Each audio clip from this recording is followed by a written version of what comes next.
Durante los siglos IX y X, un conjunto de tribus nórdicas, expertas en navegación, eran temidas por todos los países de Europa. Eran los vikingos. El clima inhóspito y la falta de tierra cultivable los empujaba al mar. Sus incursiones sembraban el terror. Luego se perdían en el mar. Parecía que el mar los amparara.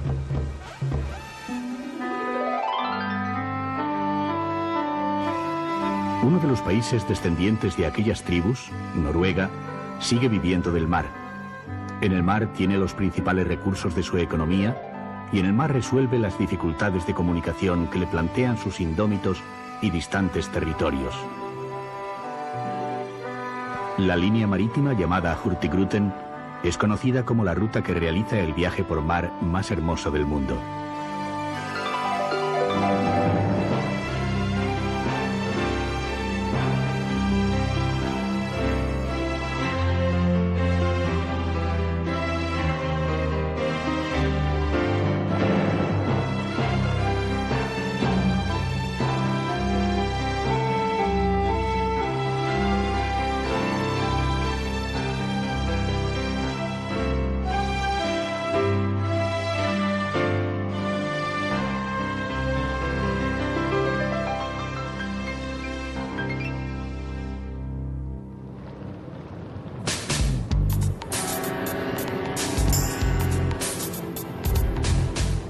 Después de 11 días de viaje, entre la ida hacia el norte y la vuelta hacia el sur, el Hurtigruten entra en las cálidas aguas del Golfo de Bogen. Su recorrido, que llega hasta los confines septentrionales de Europa, junto a la frontera con Finlandia, empieza y termina en Bergen, segunda ciudad de Noruega. La primera impresión que produce Bergen responde a lo que uno imagina de una ciudad nórdica. Una ciudad volcada al mar, abierta y sin secretos. Tan armónica que uno cree estar ante una ciudad recortable. El perfil que dibuja el seno del Golfo parece una reproducción de la costa noruega, según se ve en los mapas. El abigarramiento de sus casas y los tejados de pizarra hacen pensar en una ciudad fría. Por eso sorprende el brillo de su sol. Bergen está rodeada de colinas que hacen de barrera contra los vientos del continente. Su clima es templado y desde mayo el tiempo es muy agradable. Bergen ha sido reconstruida total o parcialmente varias veces debido a los incendios. Este es un azote del que cuentan no se ha salvado ninguna ciudad noruega por la costumbre de construir las casas con madera. Las autoridades de Bergen acabaron prohibiendo este tipo de construcciones hace un siglo.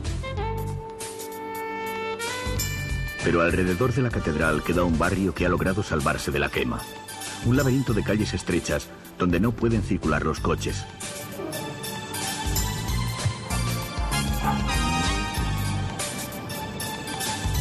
Sus casas tradicionales, de madera, constituyen una reliquia para la ciudad.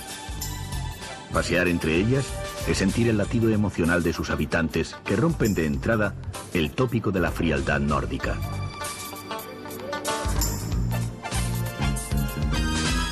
Al intentar leer los letreros de las calles, el viajero puede pensar que le resultará muy difícil entenderse en el idioma del país. Noruega posee dos lenguas oficiales, una derivada del danés y otra más moderna que se desarrolló con los movimientos independentistas. Pero cualquier visitante que se defienda en inglés no tendrá problemas. Casi todos los noruegos lo dominan. El Torget es una especie de plaza mayor abierta al mar. Los días laborables por la mañana lo ocupa el mercado de pescados.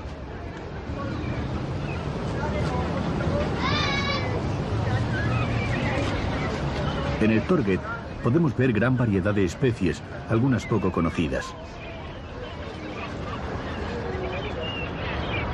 Si el viajero sintiera curiosidad por conocerlas o saber cómo se preparan, no le importe quedar como los niños. Lo recomendable es que pregunte.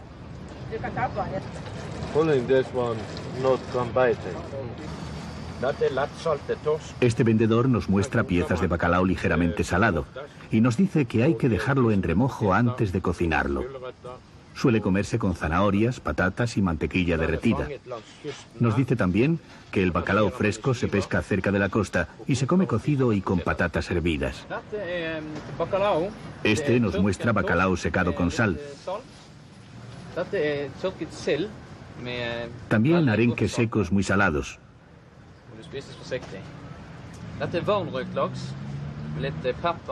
Nos dice que dispone de salmón ahumado y de otro tipo también ahumado, con pimienta y granos de mostaza.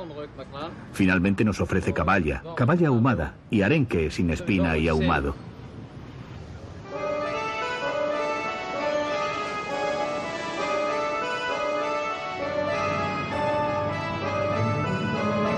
La imagen más característica de Bergen es el Bryggen, un conjunto de casas construidas por los alemanes a la orilla del puerto de Bogen. Para la historia de la ciudad es sin embargo un mal recuerdo, pues rememora la concesión a la Liga Hanseática del monopolio del comercio noruego. La Liga Hanseática era un consorcio de comerciantes alemanes. La concesión de este privilegio en favor de unos extranjeros irritó a los comerciantes de Bergen, pero la colonia alemana llegó a convertirse en una ciudad dentro de otra.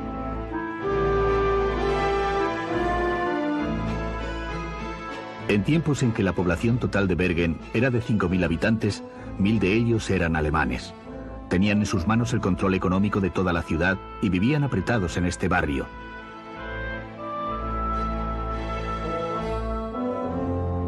Importaban vinos, granos y telas y exportaban pieles y pescado.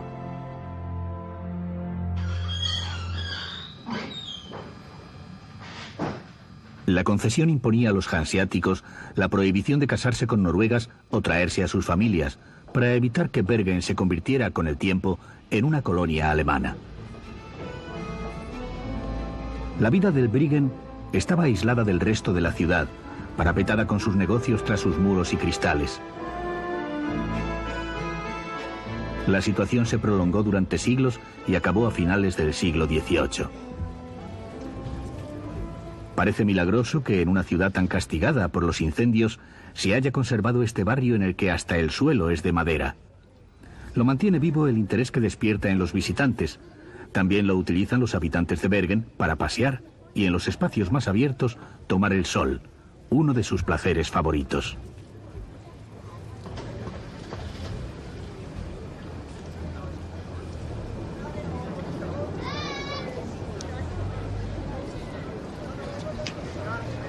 Puede que llame la atención del viajero la cantidad de hombres que se ven en la calle ejerciendo funciones que normalmente cumplen las mujeres en otras latitudes.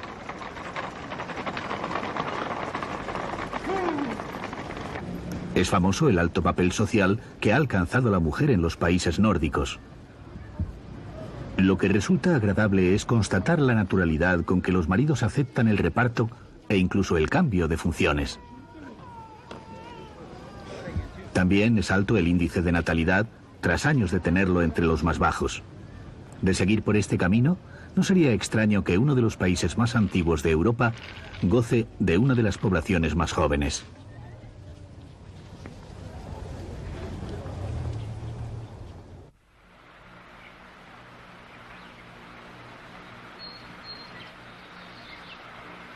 El lago Nordalsvanen en Trollhättan era un bello paraje campestre alejado de Bergen a finales del siglo pasado.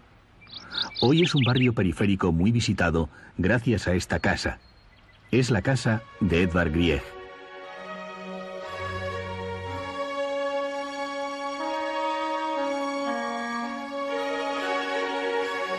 Cuando el compositor noruego decidió hacer aquí su refugio, estaba en plena madurez artística y su música era conocida y aplaudida en todo el mundo. Pero quiso volver a vivir en Bergen, su ciudad natal, para impregnarse de la música tradicional noruega y adaptarla a sus composiciones.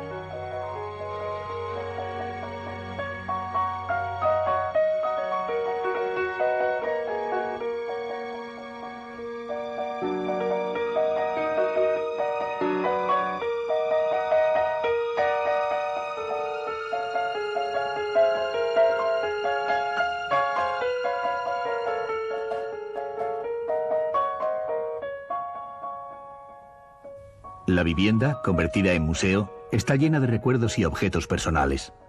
Con este piano compuso sus obras más famosas, como esta, titulada A la primavera.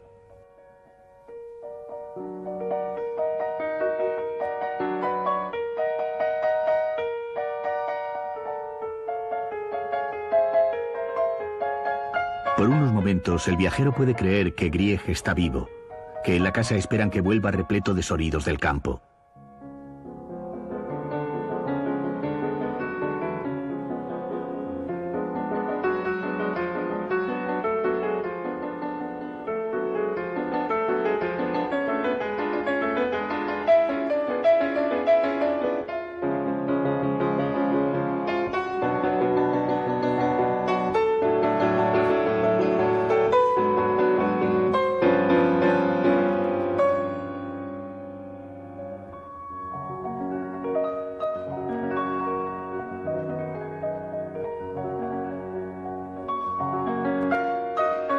Sus cenizas y las de su esposa Nina reposan en el jardín.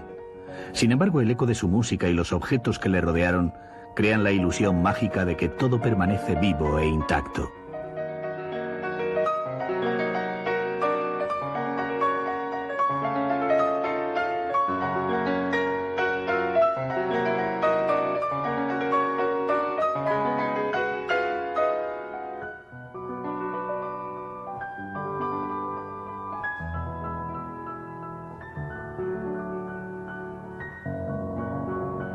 Los noruegos son muy dados a calmar con música el desasosiego que producen la larga oscuridad y los rigores del invierno.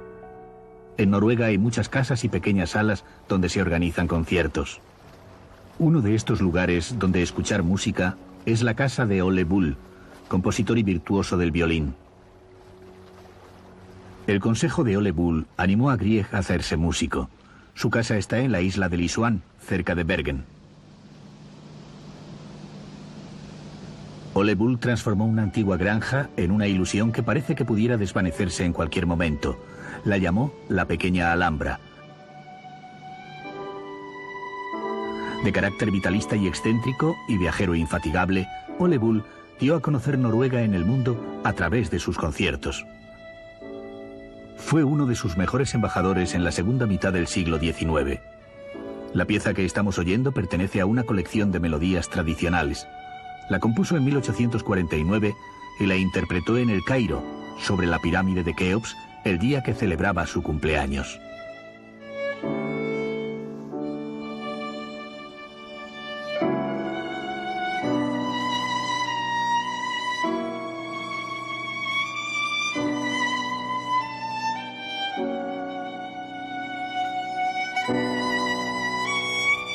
A pesar del exótico escenario, se puede reconocer a Noruega en estas notas. La severidad de sus montañas, el aislamiento por el temporal o la nieve, el misterio de sus elfos o duendes traviesos, la melancolía de las largas jornadas en las que apenas luce el día y nunca se ve el sol, el hablar pausado y apacible de sus gentes, están en esta música. Uno puede preguntarse por qué Noruega, un pueblo de los más avanzados y con uno de los más altos niveles de vida de Europa, se preocupa tanto por el mantenimiento y el cultivo de sus tradiciones. La razón puede estar en lo que los noruegos conocen como la larga noche.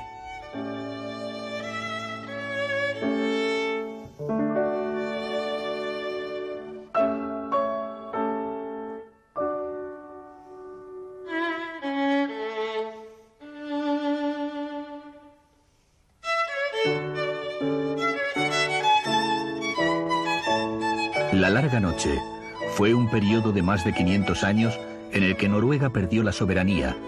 Empezó con la Unión de Kalmar, firmada en 1397, por la que Noruega, Suecia y Dinamarca se unieron bajo una misma corona. Esta unión convirtió a Noruega en la práctica en una provincia danesa. Su separación de Dinamarca solo supuso pasar a depender de Suecia.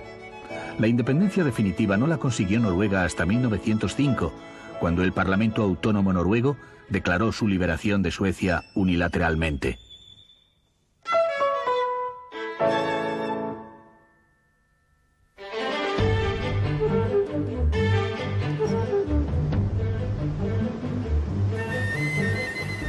Un barco de la línea Hurtigruten zarpa todos los días sin excepción de Bergen con dirección al norte. Une 24 puertos comprendidos entre los paralelos 57 y 71, donde se encuentra la población más septentrional del mundo. Nosotros viajaremos hasta Trondheim, tercera ciudad del país. El viaje dura 1 día y medio. El barco navega junto a la costa a lo largo de casi 2.000 kilómetros, sorteando gran parte de las 50.000 islas que tiene Noruega y un intenso tráfico de barcos.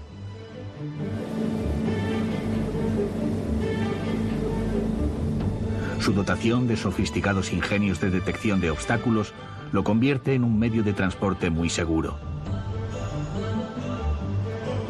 A medida que avanzamos hacia el norte, el paisaje se va haciendo más adusto.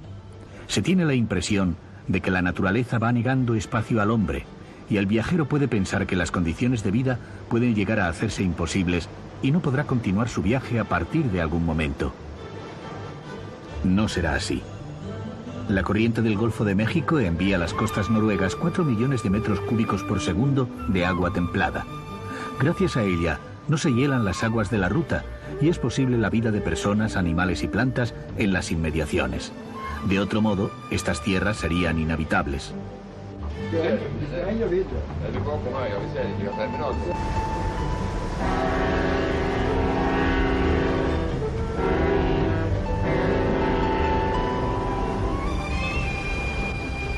La sirena del barco anuncia que está entrando en el puerto de Ålesund. Las paradas permiten a los viajeros echar pie a tierra y recoger algunas impresiones de las ciudades donde se hace escala. Ålesund exhala un fuerte sabor marinero, y la primera impresión que puede sentir el viajero al bajar en la ciudad es la de haber cambiado de barco.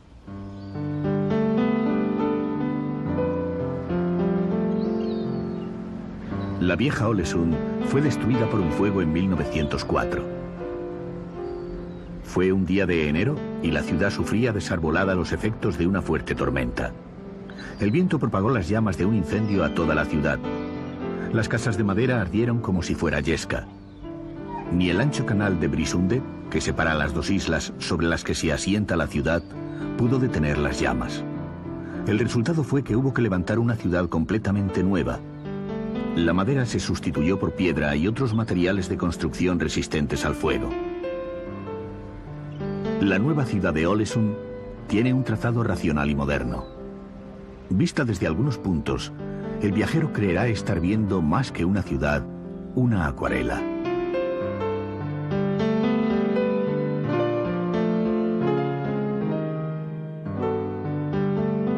El diseño de la reconstrucción se inspiró en la corriente modernista conocida con el nombre de Jugend, o modernismo noruego. Estaba de moda en la época de la reconstrucción.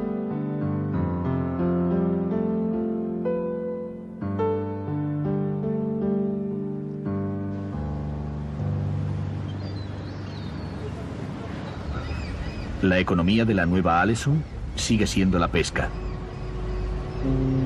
Los pequeños barcos que trajinan en el puerto son de pescadores que viven en islas vecinas y faenan cerca, donde los bancos y el clima permiten. Comprar pescado recién sacado del mar en el muelle del puerto siempre es posible. La oferta cambia a cada momento. Lo único seguro es que el pescado será siempre fresco.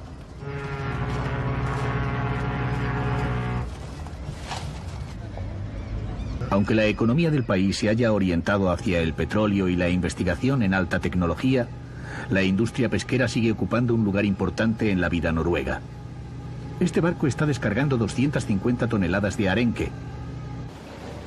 La costa del Mar del Norte cuenta con numerosas industrias dedicadas a la elaboración y conservación de pescado. En ellas se aprovecha todo. Los sobrantes vuelven al mar para mantener los viveros de salmones. Las partes aprovechables son cortadas en función del preparado al que vayan destinadas.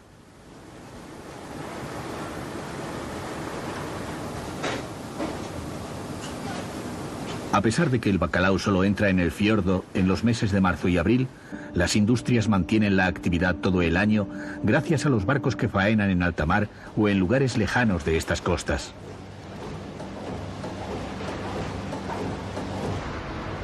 Su destino no es solo el mercado interior. El pescado noruego llega a todo el mundo fresco o preparado. Una particularidad que acaso explique su presencia en todos los mercados es la de saberlo preparar a gusto del país de destino. Esta partida de bacalao irá al mercado brasileño.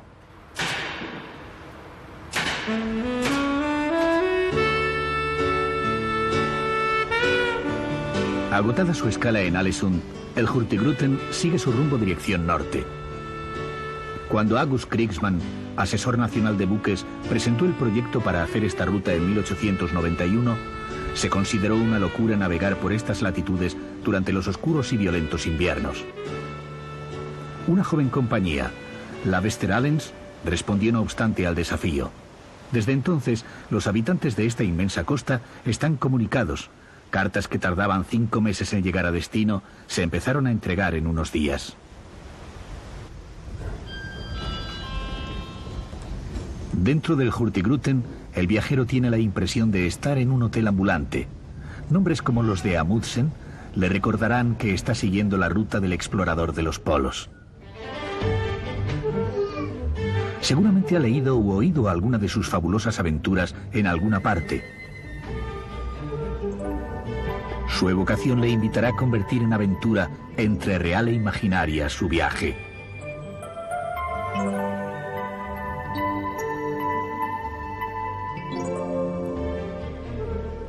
A medida que se avanza hacia el norte, el paisaje se va haciendo más serio, menos verde. La población noruega, algo más de 4 millones de habitantes, en un territorio como 2/3 de España, está volcada hacia el sur de la península, donde el clima es menos duro. Muchos noruegos no llegan a conocer nunca el norte más allá de Trondheim. Aquí termina también nuestro viaje en el Hurtigruten en esta ocasión.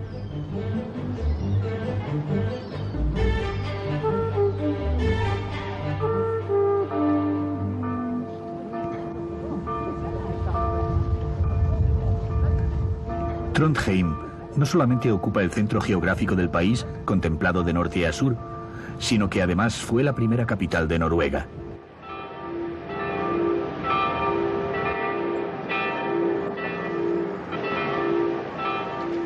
El centro de la ciudad lo ocupa el Torvet, animado por el mercado los días laborables. Sobre los puestos se alza la estatua de Olaf I, fundador de la ciudad. Olaf I reunió a los nobles de los distintos condados noruegos a finales del siglo X. Fundó un palacio real y una iglesia en este antiguo asentamiento vikingo y se coronó rey. Años más tarde, el rey Olaf II el Santo agrandó el palacio y la iglesia, que destinó a sepulcro, y dio a la ciudad el nombre de Nidaros. Este templo fue en su origen el primero que levantó el cristianismo en Noruega. Con la unión de Noruega y Dinamarca, la ciudad tomó el nombre actual de Trondheim.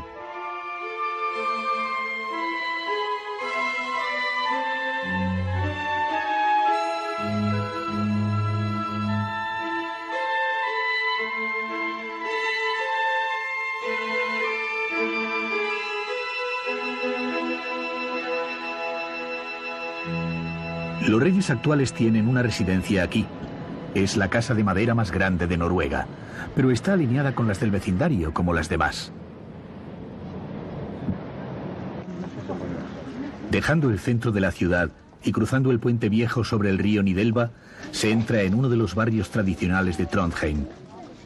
El barrio de Bakklandet nos muestra sus típicas casas. En esta ciudad, el 80% de las viviendas son de madera. El ahorro y el gusto por hacer ejercicio convierten la bicicleta en un medio de transporte idóneo.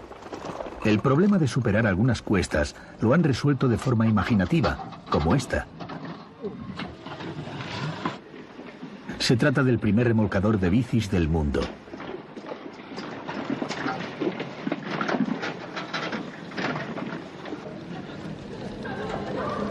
El visitante extranjero puede extrañarse de ver tanta gente con mochila. En cualquier ciudad noruega encontrará personas con mochila a la espalda como si formara parte de algún uniforme. La vida es cara y el noruego práctico. Es rico porque gana, pero también porque ahorra. Los noruegos llevan en la mochila todo lo necesario para el día, hasta la comida, sin distinción de edades ni escalas sociales.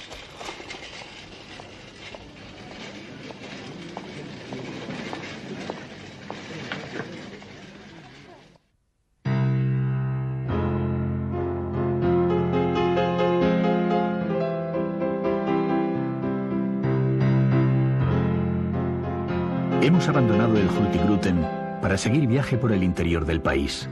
Nuestro próximo objetivo es el de la mayoría de viajeros que visitan Noruega.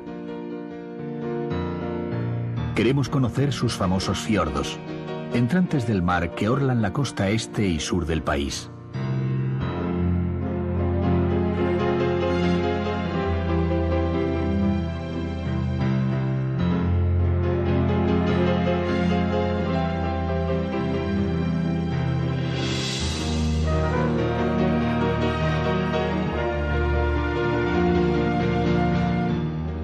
Los fiordos son enormes hendiduras abiertas en la tierra a consecuencia del arrastre de terreno llevado a cabo por el deslizamiento de los glaciares hacia tierras bajas. Este proceso tuvo lugar hace millones de años. Con la retirada de los glaciares, el mar se adueñó de los abismos abiertos, creando un verdadero laberinto marino en tierra firme. Los fiordos constituyen una de las manifestaciones más sobrecogedoras de la naturaleza.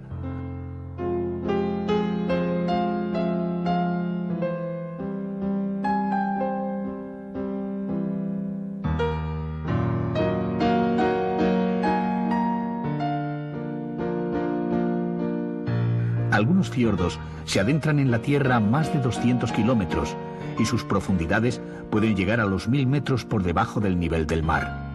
Su diversidad es capaz de hurgar en los más variados registros sensibles del viajero. Las adustas montañas de pizarra contribuyen a hacer desgarrador el paisaje. Entre las aguas que se desatan desde las cumbres y las que entran por el tajo del fiordo, a menudo se tiene la impresión de que toda la península escandinava es un farallón a merced del agua. Allí donde se abra un valle, sabemos que entrará el mar con sus largos tentáculos.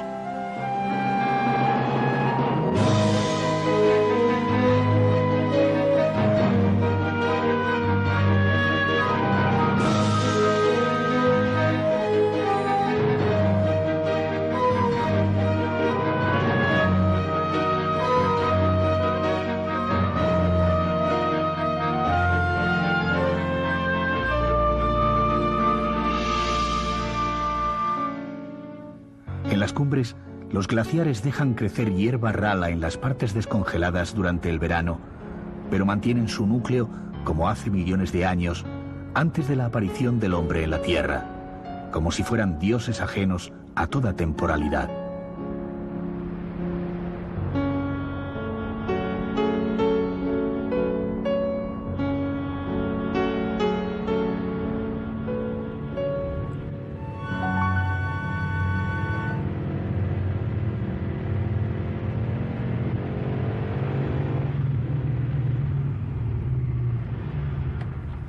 Las franjas de tierra útil entre las montañas y los fiordos son a veces estrechísimas.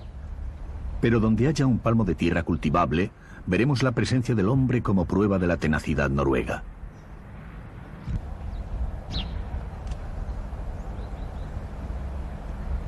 La gente vive de lo que da el ganado y las pequeñas huertas en el corto tiempo en que el clima permite el cultivo.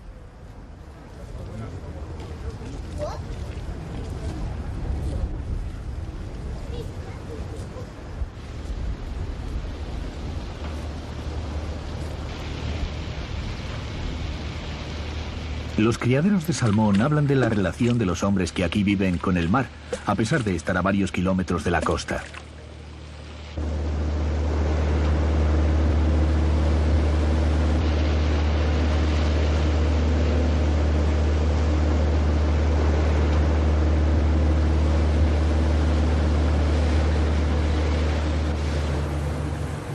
En invierno la vida es dura en esta zona, pero llegada la primavera, más o menos por mayo, la vida social se restablece y la naturaleza revive. Todos los tonos imaginables del verde caben en cualquier valle. El viajero irá acumulando en su retina una sucesión interminable de montañas y valles en un viaje sin interrupción a pesar de la naturaleza abrupta. Donde no hay posibilidad de que la carretera continúe, encontrará dispuesto un ferry. Los ferries son como carreteras móviles que permiten dar continuidad a los desplazamientos por tierra. Informarse de sus recorridos es fácil y sus viajes son muy frecuentes.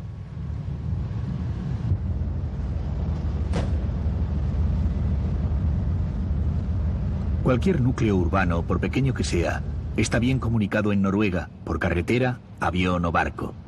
El mérito es grande, sobre todo si se tiene en cuenta que hay zonas muy poco pobladas. En el norte, pueblos de 3 o 4 mil habitantes disponen de aeropuerto para superar los inconvenientes de la nieve.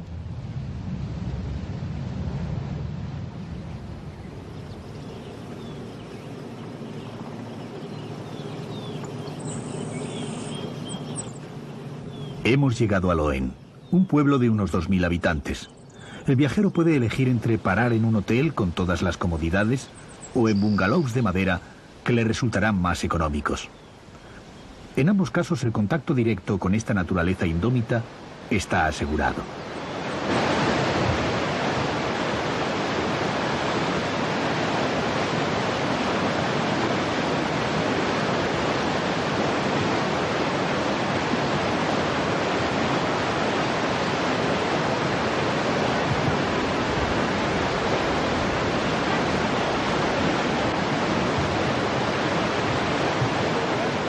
Desde Loen se puede ascender al glaciar Briksdal.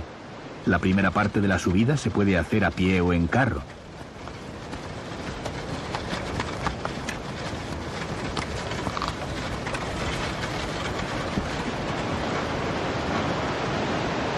Briksdal es el nombre que recibe una mínima parte del Jostedal, un inmenso glaciar.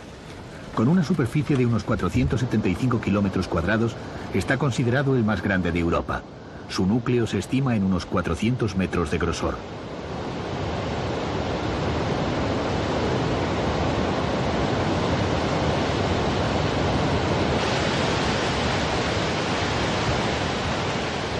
Los ríos de agua que se precipitan atropelladamente y por todas partes al paso del carro hacen que nos asalte el temor infantil de que cuando logremos alcanzar la cima, el glaciar se haya desintegrado.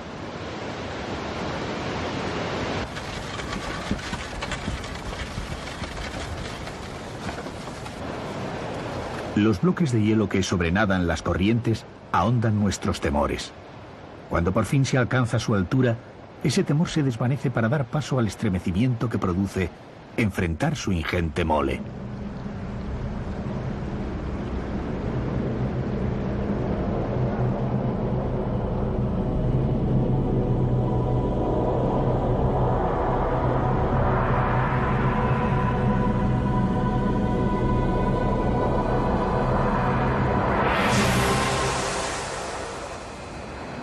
Para escalar el glaciar, es obligatorio subir con guía y seguir sus instrucciones.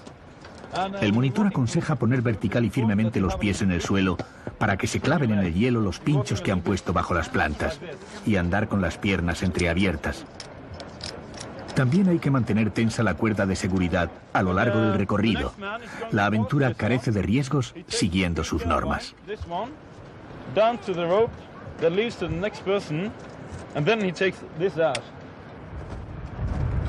Sin embargo, lo que puede suceder es que vacile la entereza de ánimo del viajero al tomar contacto con el hielo.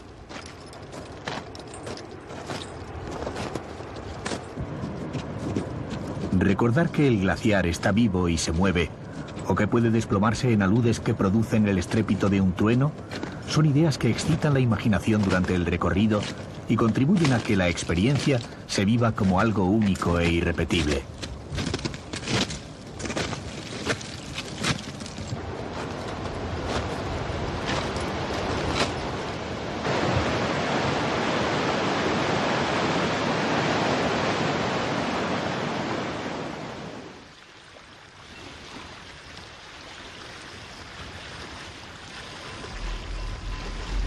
Al abandonar Loen, en el Nordfjord, y descender hacia el sur, se toma contacto con el Hardangerfjord, otro de los grandes fiordos del recorrido.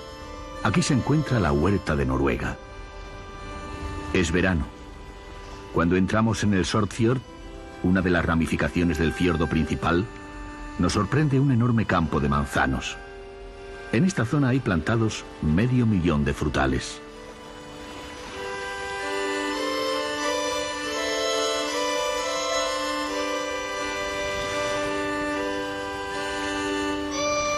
Loftus es un pueblo de unos 800 habitantes que cultivan sus tradiciones. El modelo de vida agrario impone su ritmo acompasado, en el que los cambios son lentos y la gente afirma su personalidad en costumbres mantenidas a través de generaciones. Este talante impregna al Hotel Ullensvang, que es una institución dentro de Noruega. El hotel ha tenido como clientes asiduos a Edvard Grieg y al Kaiser Guillermo II. El mayor orgullo de su actual dueño y director es haber convertido sus pasillos y salones en un verdadero museo de artes populares. Lo justifica por la necesidad que tenemos los humanos de conocer realmente quiénes somos para saber las posibilidades que tenemos de alcanzar nuestras aspiraciones.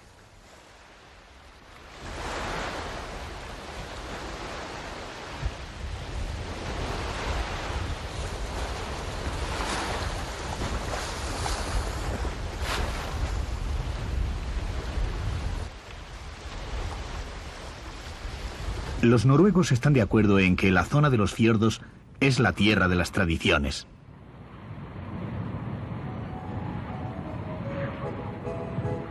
Una de sus reliquias lo constituye un instrumento musical. Es el violín de Hardanger. Consta de 8 cuerdas. El instrumentista solo tañe 4. Las otras 4 suenan por repercusión de las tañidas, produciendo el sonido que caracteriza al instrumento. El violín de Hardanger suele estar presente como solista en las fiestas y bailes populares.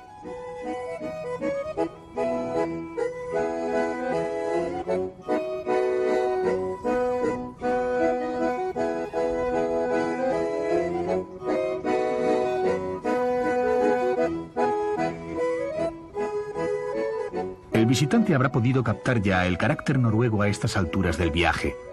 No le habrá pasado inadvertido que apenas se produzca migración interna en un país en el que parte de su territorio sufre rigores climáticos infernales.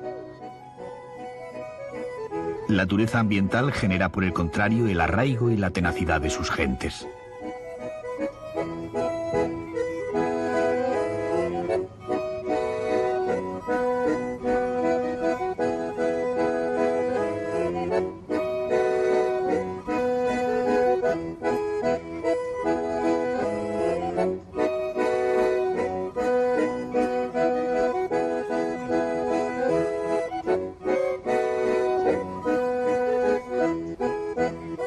Ya se habrá dado cuenta de que la frialdad nórdica es un mito falso en el caso de este país. Es verdad que el noruego apenas dispone de palabras para manifestar sus sentimientos, mientras que usa más de 100 para referirse a la nieve. Tal vez se manifieste con la contundencia de la tierra donde vive. Tal vez no pueda traducir sus sentimientos en palabras, pero los traduce en actos.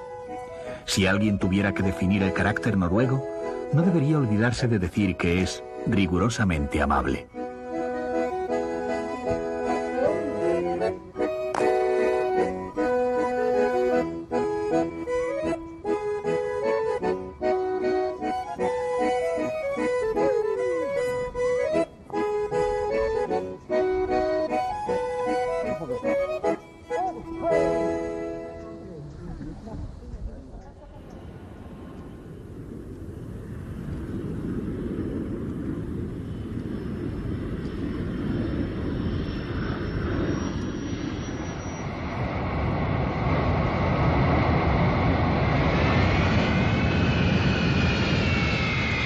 Desde las alturas, Oslo, la capital de Noruega, parece una ciudad perdida en el bosque.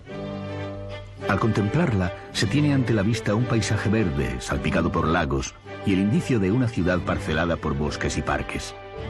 Se debe a que solo se puede edificar el 34% del territorio disponible.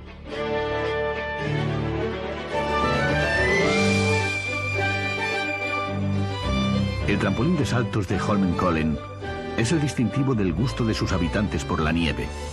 La zona cuenta con 2.600 kilómetros de pistas de esquí de fondo. 70 de ellos disponen de luz artificial.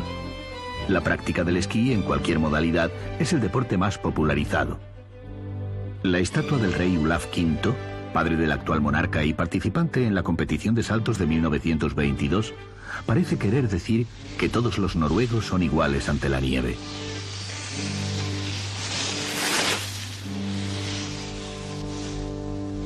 Más cerca del centro de la ciudad se encuentra el Parque Vigeland. Su existencia se debe a esta fuente. El escultor Gustav Vigeland La concibió para uno de los parques que rodean el Palacio Real. Pero el proyecto fue creciendo en la imaginación del artista y fue preciso sacarlo a las afueras de la ciudad. Finalmente, quedó ubicado cerca del taller del escultor y se convirtió en su obra personal, a la que dedicó los 40 últimos años de su vida.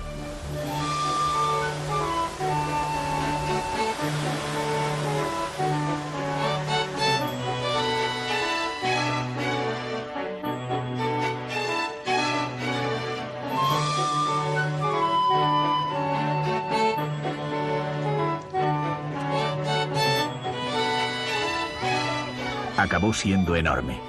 Vigeland acumuló en el parque 193 grupos escultóricos con un total de 650 figuras humanas.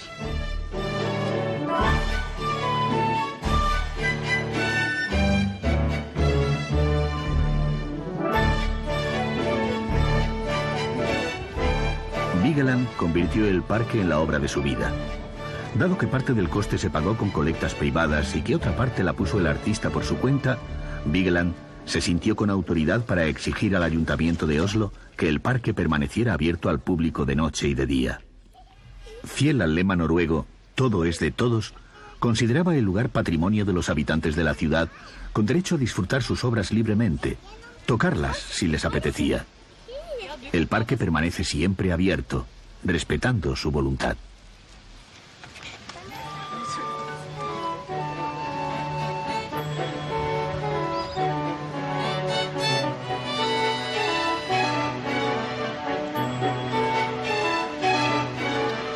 El tema que unifica la obra de Vigeland es el ser humano en su complejidad de sentimientos e ideas y la cadena de relaciones en que se basan las sociedades.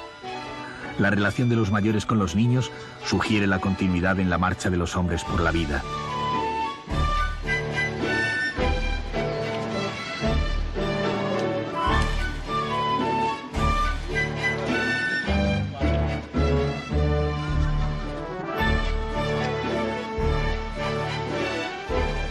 El visitante no puede dejar de percibir la importancia que el artista concede a la relación armónica entre padres e hijos. Su mensaje, además de claro, parece conseguir el efecto aleccionador que persigue.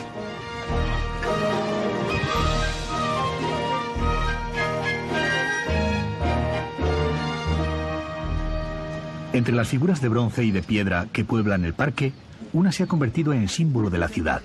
Es esta. Se llama el niño enrabietado. Existen varias leyendas sobre su posible significado. Una dice que no le gusta que le tiren fotos. Si fuera cierta, su enfado estaría más que justificado. Otra, que es el artista autorretratado de niño. El parque fue su obra, pero también su calvario. Su verdadero sentido nunca lo sabremos. Vigeland dejó el parque para disfrute de la ciudad sin aclarar este detalle.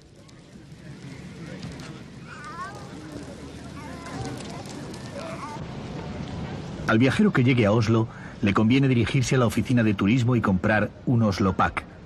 Es un bono que le permite usar los transportes públicos y entrar en los museos gratuitamente. Además, concede descuentos en el alquiler de coches y en la compra de gasolina. Una primera impresión que puede recibir es que toda la vida de la ciudad pasa por esta calle, la Karl Johans Gate.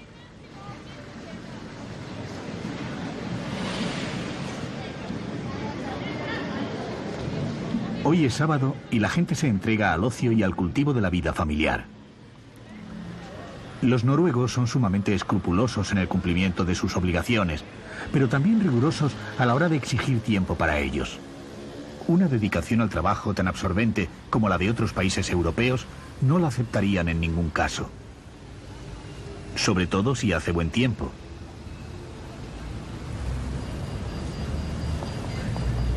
Los noruegos sostienen que el sol cambia su carácter, que los llena de energía y exalta sus ganas de disfrutar de la vida.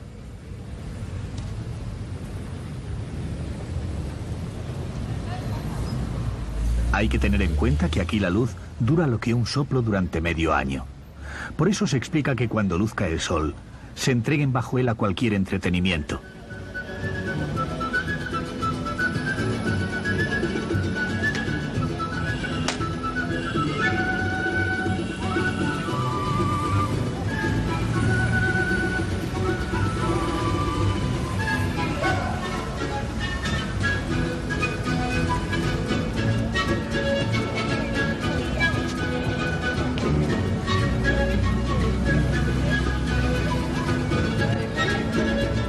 Pero la Karl Johans Gate no solo concentra la vida de la ciudad, también resume su historia.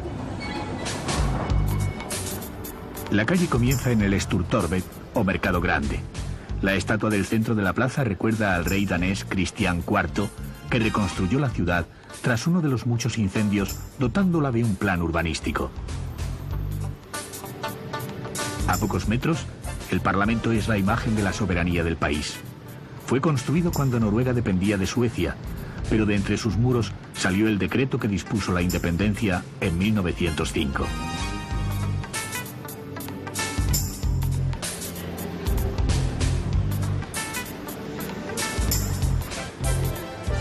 Al fondo de la calle, el Palacio Real es residencia habitual de los reyes desde 1848, menos los años en que Noruega estuvo ocupada por la Alemania nazi.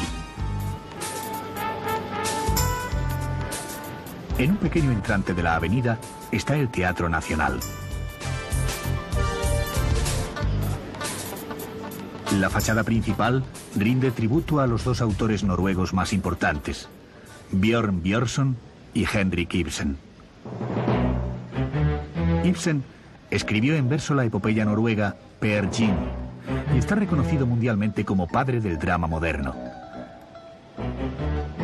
Llegó a ser tan famoso en vida que es una de las pocas personas que haya podido pasear ante su propia estatua. Ibsen volvió a Noruega con la barba recortada después de vivir 27 años en el extranjero. Había prometido hacerlo cuando lograra el éxito. Era una persona de carácter huraño y metódico. Sus conocidos llegaron a saber puntualmente la hora que era por el lugar donde lo encontraran en sus paseos solitarios.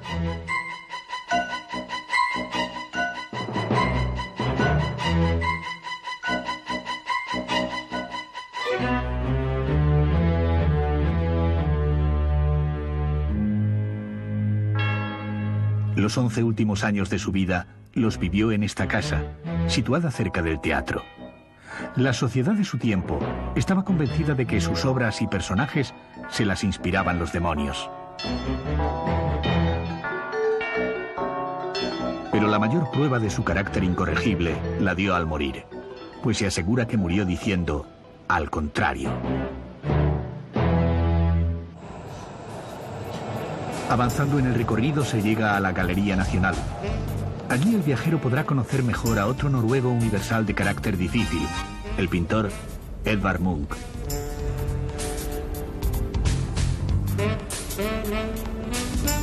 Enfermedad, locura y muerte fueron los ángeles negros que mecieron mi cuna al nacer, dijo Edvard Munch para explicar su obra. Su madre murió de tuberculosis cuando él tenía 5 años y su hermana de la misma enfermedad 9 años después. El pintor pensaba que esas tragedias habían marcado su vida, su carácter y su obra.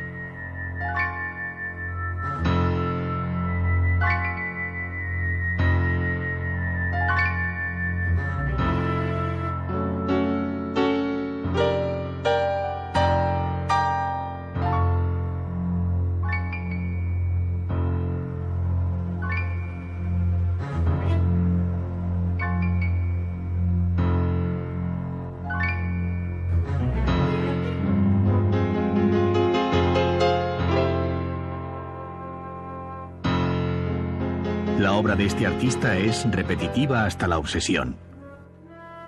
De muchos de sus temas realizó varias versiones con ligeras variantes.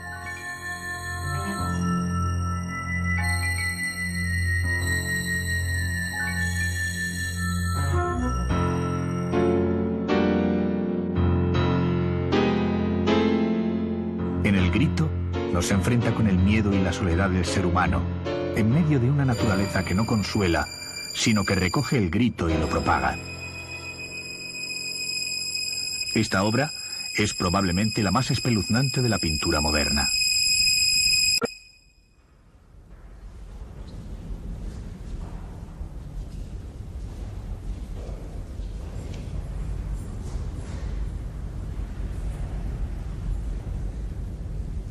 En otras salas de la Galería Nacional llama la atención la obra de otro pintor noruego. Es el costumbrista Johan Christian Dahl. Sus obras son paisajes en los que se reconoce todo lo visto a lo largo del viaje. Reunido en unas salas, nos permite concretar la impresión general que intentamos sacar del país.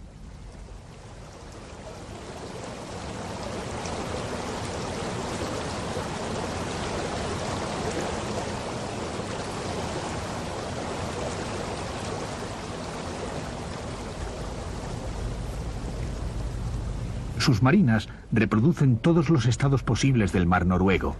Un mar cuyo amparo hace posible la vida en esta nación, pero que también suele presentar, dado su carácter variable, estados tan furiosos que el instinto de supervivencia agradece no ver más que en pintura.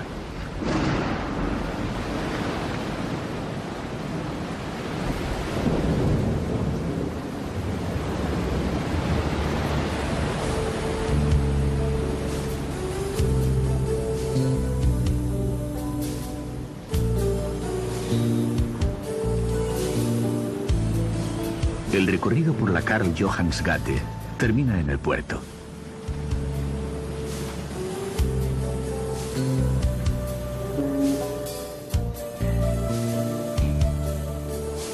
Aquí se encuentra el monumento más reciente de la ciudad. Es el nuevo ayuntamiento que, con su forma de castillo medieval, se ha convertido en uno de los emblemas de Oslo. Al otro lado del puerto permanece la antigua fortaleza.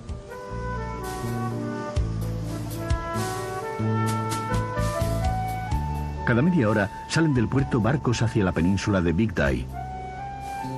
En este último parque de Oslo se concentran, reunidos en museos cerrados y al aire libre, gran parte de los recuerdos de la ciudad y del país. En el Museo de Artes Populares se encuentra una de las antiguas iglesias noruegas que eran de madera. En el pasado se llegaron a contar hasta 900.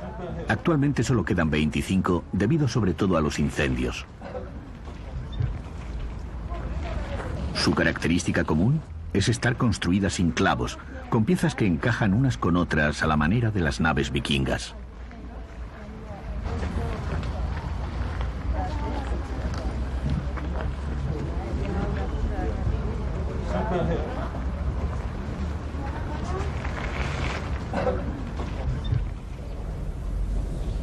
Otro de los museos es la Casa de las Naves Vikingas. Muestra embarcaciones originales de aquella cultura temida y legendaria que llegó con sus barcos al Mar Negro y al Mar Caspio. Fueron encontradas en el fondo del fiordo de Oslo, en excavaciones realizadas a finales del siglo pasado y comienzos de este. Se sabe que estas embarcaciones se usaban además como sarcófagos. En una se encontró el cadáver de una mujer con su esclava y todas sus pertenencias. En otra se encontró el de un hombre con objetos personales. Tal vez los vikingos consideraran que el mar, a cuyo amparo habían vivido, abriría rutas a sus barcos para que alcanzaran puerto en una vida posterior.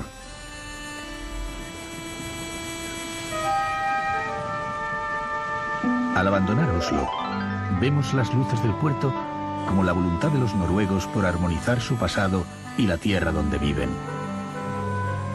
Unen la histórica fortaleza con el moderno ayuntamiento. Suavizan los abismos entre las altas montañas de pizarra y las hendiduras dejadas por los glaciares. Rompen su apariencia distante con un trato amable. Al despedirnos de este país del frío, recibimos su aliento cálido. Es como el calor que sentimos en las manos al tenerlas en contacto con la nieve.